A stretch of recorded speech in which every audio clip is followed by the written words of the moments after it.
sabotaging the human rights issue and misusing that for political ends. This is an unfortunate damage to human rights activities. Human rights is basically a cultural issue. It is not political, it is not military, it is not economical in the essence. It is a cultural issue. It is about how we should live together. At the time of the inception of human rights documents, United States and a number of Western European countries, they were the flag leaders of these documents. And the literature in it exactly indicate that it is based on secular liberal literature.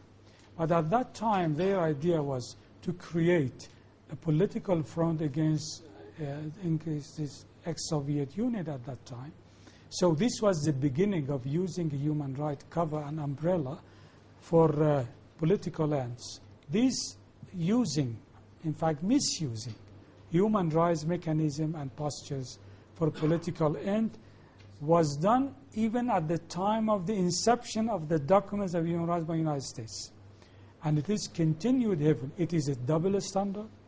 Though the standards, they have some defect in it, we believe, but the existing standard even, it is applied in a double standard way and applied in a hypocritical way, in fact.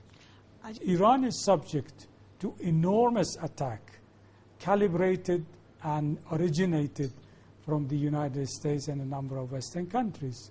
And exactly there are other countries which is considered by the United States as a strategic allies, but they don't have a single election. Ladies cannot drive a car. They execute by sword. They cut fingers and other things. Everything is done over there. No single word about them. Well, I have rather a pessimistic view on this enormous amount of document.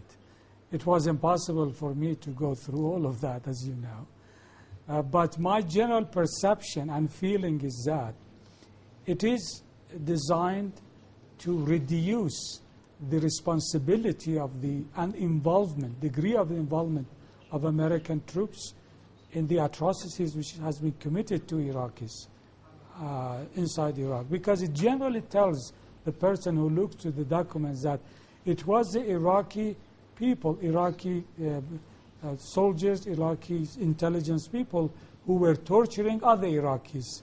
The only bad things that the Americans did, they were watching. They were not part of it. But it is totally wrong. American intelligence, American military were involved, deeply involved, in the torture, in the killing, in the imprisoning of the Iraqis. So I have rather pessimistic view of this WikiLeaks leaking. After 9/11, America moved very fast toward a situation which is miserable in terms of human rights. It is dangerous for the American people.